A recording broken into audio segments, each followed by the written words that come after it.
so happy, so crazy that it's got published and it's finished, but also great ending of a lovely project, and lovely to see that it wasn't only digital as the last 2 years, but now that it's real and in my hands and I can touch it. So very happy.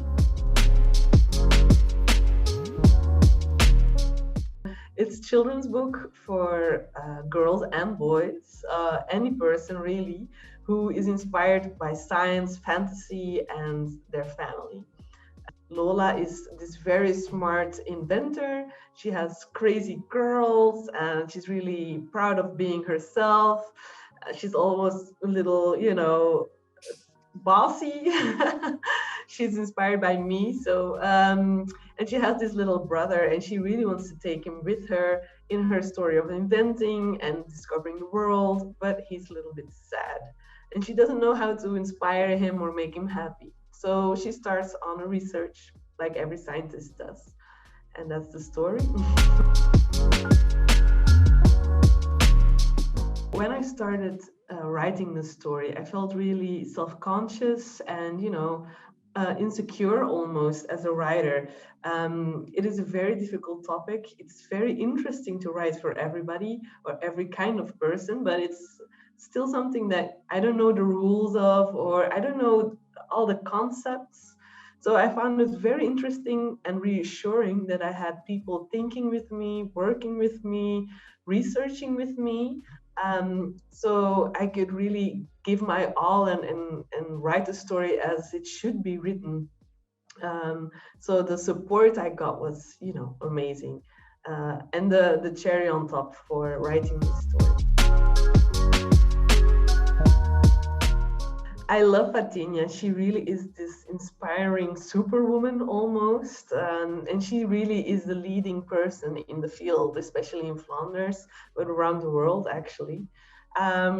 So I kind of really needed this, woman next to me, helping me think about my little characters. Lola, the way she looks and the way she thinks and talks is really thanks to Fatinia. Really loved the community that we built, actually.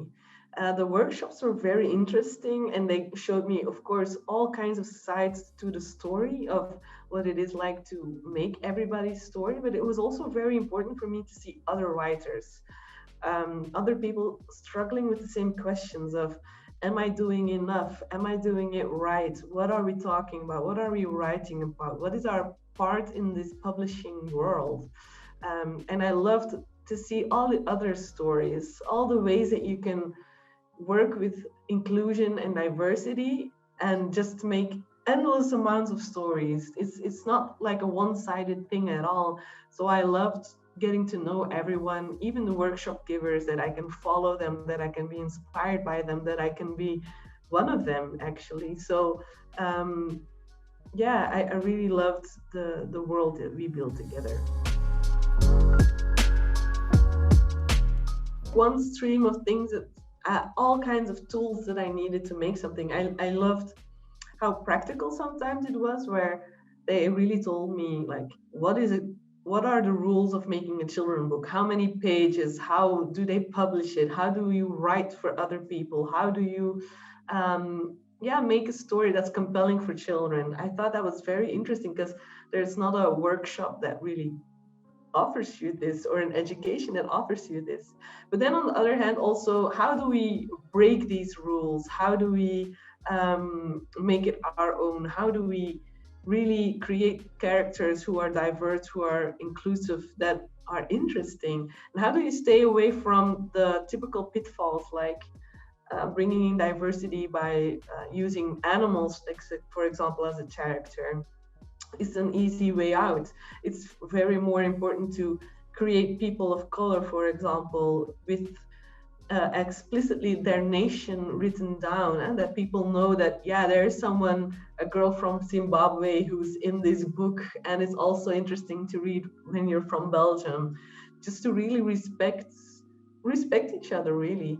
And sometimes it was a hard lesson, and sometimes it was a fun lesson, but it all showed me the way. So it's really a cloud of lessons. it's two things actually that I found along the way that really were important. And it's, on the one hand, do your research. It's very important that if you're writing about another minority group, or even if you are a part of the minority group, to just write something with conviction, and to be prepared, because you will get questions, and you just need to be sure of yourself, feel sure of yourself, and it will show in your drawings, it will show in your writing, it will make it better. And then on the other hand, I also felt like, be strong, because I got a lot of questions. Are you sure you should do that, or we believe this, or maybe this or that? And I also felt like, no, be strong. I believe in your story. Don't change characters because they would fit the mainstream. Just make characters that are diverse, are inclusive, that have personality, who stand out, because standing out is fun and it's also necessary. So.